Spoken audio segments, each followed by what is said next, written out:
ಸುನ್ನಿ student federation ಅಲಿಕೆ ಸಾಕೆ ಇದರ ವತಿಯಿಂದ ಪ್ರತಿ ವರ್ಷವೂ ಆಚರಿಸಿ ಬರುವಂತೆ ಅಲ್ಲಾಹನ ತೌಫೀಕಿನಿಂದ ಈ ವರ್ಷವೂ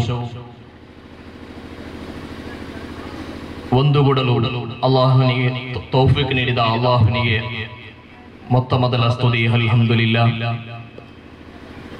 ಈ ವೇದಿಕೆಯಲ್ಲಿ ಆಸಲೀಲರಾದ ಈ ನಾಡಿನ ನಾಡು ಎಲುಬುಗಳನ್ನು ಅರಿತು ಈ ನಾಡಿಗೆ ಬೇಕಾಗಿ ಅವಿಶ್ರಮತ ಜೀವನವನ್ನ ನಡೆಸುತ್ತಿರುವ ನಾಡಿನ ಸಾಮಾಜಿಕ ರಾಜಕೀಯ ಧಾರ್ಮಿಕ ನೇತಾರರೇ, ನಾವು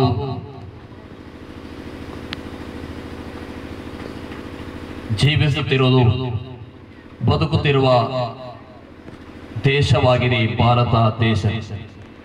ಇಡೀ ಭೂಪಟದಲ್ಲಿ ಹುಡುಕಿದರೆ ಸಿಗಲಾಗದಂತ ಹಲವಾರು ಜಾತಿ ವರ್ಗ ವರ್ಣ ಪಂಥಗಳಿಂದ ಕೂಡಿದಂತ ಒಂದು ಸುಂದರ ಸೌಹಾರ್ದ ಸಂಗಮ ಭೂಮಿಯಾಗಿದೆ ಈ ಭಾರತ ದೇಶ. ಹಲವಾರು ವರ್ಷಗಳ ಹಿಂದೆ ಈ ಭಾರತ ದೇಶದ ಸಂಪತ್ತನ್ನ ನಕಲೊಡೆಯುವುದಕ್ಕೆ ಬೇಕಾಗಿ ಬಂದ ಬ್ರಿಟಿಷರ ವಿರುದ್ಧ ಒಂದು ಕಡೆ ಜನಿಯಾರು ತೊಟ್ಟ ಅಪ್ಪಟ ಬ್ರಾಹ್ಮಣನಾಗಿರುವ ಮಹಾತ್ಮ ಗಾಂಧೀಜಿ ಇದ್ದರೆ, ಇನ್ನೊಂದು ಕಡೆ ರುಮಾಲು ತೊಟ್ಟು ಗಡ್ಡ ಬಿಟ್ಟ ಅಪ್ಪಟ ಮುಸ್ಲಿಂ ಮೇಧಾವಿಗಳಾದ ಅಬ್ದುಲ್ ಕಲಾಂ ಆಜಾದ್ರಂತ ಧಾರ್ಮಿಕ ನೇತಾರರು ಜಾತಿ ವರ್ಗವೆಂಬ ಭೇದವಿಲ್ಲದೆ ಪರಸ್ಪರ ಕೈ ಜೋಡಿಸಿ ಈ ಭಾರತ ದೇಶಕ್ಕೆ ಬೇಕಾಗಿ ಪಣ ತೊಟ್ಟು ಭಾರತ ದೇಶಕ್ಕೆ ಸ್ವತಂತ್ರವನ್ನ ತಂದುಕೊಟ್ಟರು.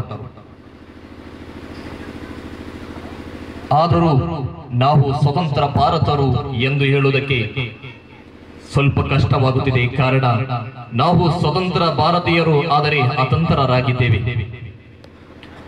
ಈ ಭಾರತ ದೇಶವನ್ನ ಕವಿಗಳು ಬಣ್ಣಿಸುತ್ತಿದ್ದಾರೆ, ಇದೊಂದು ಹೂತೋಟವಾಗಿದೆ. ಕಾರಣ, ಆಕರ್ಷಕಮಯವಾದಂತಹ ಒಂದು ಹೂತೋಟವಾಗಿದೆ.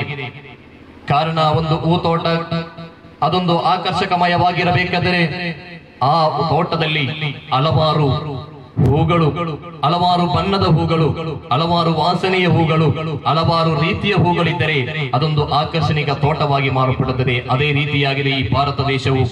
ಹಲವಾರು ಜಾತಿಗಳು, ಹಲವಾರು ವರ್ಗಗಳು, ಹಲವಾರು ಪಂಥಗಳು, ಹಲವಾರು ಧರ್ಮಗಳಿರುವ ಈ ಭಾರತ ದೇಶವು ಅತ್ಯಂತ ಸುಂದರ ಒಂದು ತಾಣವಾಗಿ ಮಾರ್ಪಟ್ಟಿದೆ, ಒಂದು ಹೂತೋಟವಾಗಿದೆ. ಆದರೂ ಇದೀಗ ಆ ಹೂತೋಟದಲ್ಲಿ ಹಲವಾರು ಕ್ರಿಮಿ ಕೀಟಾಣುಗಳು, ನಾಶ ಕೀಟಾಣುಗಳು ನುಸುಳತೊಡಗಿದೆ. ದಿನನಿತ್ಯದ ಪತ್ರ ಮಾಧ್ಯಮಗಳಲ್ಲಿ, ಪತ್ಯ ವಾಹಿನಿಗಳಲ್ಲಿ ನೋಡುವಾಗ ನಾವು ಕಾಣಸಿಗುವಂತಹ ವಾರ್ತೆಗಳಾಗಿದೆ. ಒಂದು ಕಡೆ ಭಯೋತ್ಪಾದನೆ, ಇನ್ನೊಂದು ಕಡೆ ಕೋಮುವಾದ, ಒಂದು ಕಡೆ ಲಷ್ಕರ್ ಎ ತೊಯ್ಬಾ, ಇಂಡಿಯನ್ ಮುಜಾಹಿದ್, ಹೀಗೆ ಇನ್ನಿತರ ಹಲವಾರು ಹೆಸರುಗಳಲ್ಲಿ ಭಯೋತ್ಪಾದನೆಗಳು, ಭೀಕರವಾದಗಳು, ಕೋಮುವಾದಗಳು. ಒಂದು ಕಡೆ ಹಿಂದೂಗಳನ್ನು ನೋಡಿದರೆ ಕೇಸರಿ ಜಿಹಾದ್ ಹಾಗೂ ಹಿಂದೂಗಳು ಜಿಹಾದ್, ಇನ್ನಿತರ ಹಲವಾರು ಧರ್ಮದ ಹೆಸರಿನಲ್ಲಿ ಕುಪ್ರಚಾರಗಳು ಪತ್ರ ಮಾಧ್ಯಮಗಳಲ್ಲಿ, ವಾಹಿನಿಗಳಲ್ಲಿ ನಾವು ನೋಡಬಹುದಾಗಿದೆ. ನಿಜವಾಗಿಯೂ ಇಂಥ ಭೀಕರವಾದಿಗಳಿಗೆ, ಇಂಥ ಕೋಮುವಾದಿಗಳಿಗೆ, ಇಂಥ ಭಯೋತ್ಪಾದಕರಿಗೆ ಯಾವುದೇ ಧರ್ಮವಿಲ್ಲ.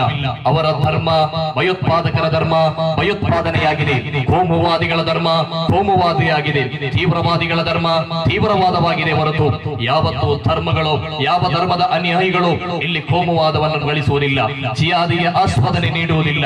ನಾವು ನೋಡಬೇಕಾದರೆ ಇಲ್ಲಿ ಹಲವಾರು ಜೀವಿಸುತ್ತಿರುವ ಹಿಂದೂಗಳಾಗಿದ್ದರೆ ಹಿಂದೂ ಧರ್ಮದ ಹಿಂದೂ ಇತಿಹಾಸವನ್ನು, ಹಿಂದೂ ಧರ್ಮದ ಇತಿಹಾಸ ಚರಿತ್ರೆಯನ್ನು ನೋಡಿದರೆ ಹಿಂದೂ ಧರ್ಮ ಯಾವತ್ತೂ ಜಿಹಾದನ್ನು ಕಳಿಸುವುದಿಲ್ಲ, ಹಿಂದೂ ಧರ್ಮ ಯಾವತ್ತೂ ಕೋಮುವಾದವನ್ನು ಕಳಿಸುವುದಿಲ್ಲ, ಹಿಂದೂ ಧರ್ಮ ಯಾವತ್ತೂ ಭಯೋತ್ಪಾದನೆಯನ್ನು ಕಳಿಸುವುದಿಲ್ಲ. ಹಿಂದೂ ಧರ್ಮದ ಮೂಲ ಗ್ರಂಥವಾದ ರಾಮಾಯಣದಲ್ಲಿ ವೇದ ಮಹರ್ಷಿಯು ಬರೆಯುತ್ತಿದ್ದಾರೆ.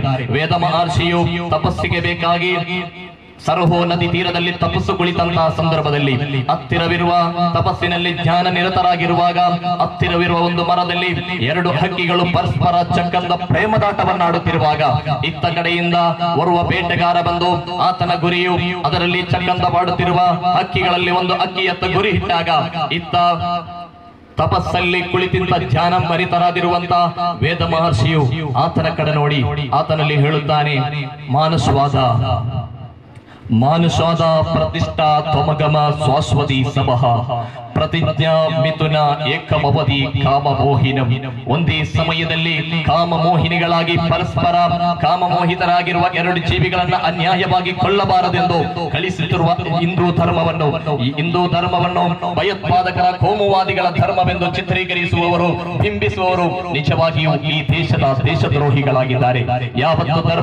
ಯಾವ ಧರ್ಮವು ಜಿಹಾದನ್ನ ಭಯೋತ್ಪಾದನೆಯನ್ನ ಕಳಿಸುವುದಿಲ್ಲ. ಅದೇ ರೀತಿ ಇಸ್ಲಾಂ ಧರ್ಮವನ್ನು ನೋಡಿದರೆ 14 ಶತಮಾನಗಳ ಹಿಂದೆ ಮಕ್ಕಾ ಮರಳುಗಾಡಿನ ಚೌಪಡಿಯೊಂದರಲ್ಲಿ ಜಗ್ಗನೆ ಪ್ರಕಾಶಿಸಿದ ವಿಶ್ವ ಮಾನವ ಲೋಕೈಕ ನೇತಾರ ಪ್ರವಾದಿ ಸಲ್ಲಲ್ಲಾಹು ಅಲೈಹಿ ವಸಲ್ಲಂ ಅವರು ಸುಂದರ ಸಂದೇಶವನ್ನ ಸಾರುತ್ತಾ ಅಲ್ಲಿ ಎಲ್ಲಿ ನೋಡಿದರೂ ಅಕ್ರಮಗಳು, ಅನ್ಯಾಯಗಳು, ಅತ್ಯಾಚಾರಗಳು, ಕೊಲೆಗಳು, ಕೋಲಾಹಲಗಳಿಂದ ದುರ್ನಾತಗೊಂಡುತ್ತಿರುವ ಡಾರ್ಕ್ ಏಜ್ ಯುಗದಲ್ಲಿ ಅಲ್ಲಿ ಹುಟ್ಟಿದಂತಹ ಪ್ರವಾದಿ ಸಲ್ಲಲ್ಲಾಹು ಅಲೈಹಿ ವಸಲ್ಲಂ ಅವರು ಶಾಂತಿಯ ಸಂದೇಶವನ್ನ ಸಾರುತ್ತಾ ಅಲ್ಲಿರುವ ಇಸ್ಲಾಂ ಧರ್ಮದವರಿಗೆ ಅಲ್ಲಿ ಅವರು ಕಳಿಸಿಕೊಟ್ಟ ಸಂದೇಶವಾಗಿದೆ. ಅಲ್ ಮುಸ್ಲಿಂ ಮನ್ ಸಲಿಮನ್ ನಾಸು ಮಿನ್ ಲಿಸಾನಿಹಿ ವ ಯದಿಹಿ ಫಹುವ ಮುಅ್ಮಿನ್. ಓರ್ವ ಮುಸಲ್ಮಾನ್ ನೈಜ ಮುಸಲ್ಮಾನನಾಗಿರಬೇಕಾದರೆ ಆತನ ಕೈಯಿಂದ, ಆತನ ನಾಲಿಗೆಯಿಂದ ಮತ್ತೊಬ್ಬ ಸಂರಕ್ಷಿತನಾಗಿರಬೇಕು. ಹಿಂದೂಗಳು ಸಂರಕ್ಷಿತನಾಗಿರಬೇಕು, ಕ್ರಿಶ್ಚಿಯನರು ಸಂರಕ್ಷಿತನಾಗಿರಬೇಕು. ಯಾಗಿದ್ದರೆ ಮಾತ್ರ ಒಬ್ಬ ನೈಜ ಮುಸಲ್ಮಾನನಾಗಿರಲಿಕ್ಕೆ ಸಾಧ್ಯ. ಇಲ್ಲಿ ಯಾವ ಧರ್ಮವು ಭಯೋತ್ಪಾದನೆಯಾಗಲಿ ಕೋಮುವಾದವಾಗಲಿ ಕಳಿಸುವುದಿಲ್ಲ. ಆ ಕೋಮುವಾದ ಯಾರಾದರೂ ಮಾಡುತ್ತಿದ್ದರೆ, ಭಯೋತ್ಪಾದನೆಗೆ ಆಸ್ಪದ ನೀಡುತ್ತಿದ್ದರೆ ನಿಜವಾಗಿಯೂ ಅವರಿಗೆ ಧರ್ಮವಿಲ್ಲ. ಅವರು ಧರ್ಮ ದ್ರೋಹಿಗಳಾಗಿದ್ದಾರೆ, ದೇಶದ್ರೋಹಿಗಳಾಗಿದ್ದಾರೆ, ನಾಡದ್ರೋಹಿಗಳಾಗಿದ್ದಾರೆ ಹೊರತು ಅವರು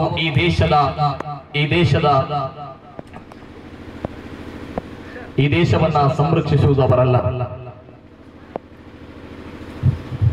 ಇಲ್ಲಿ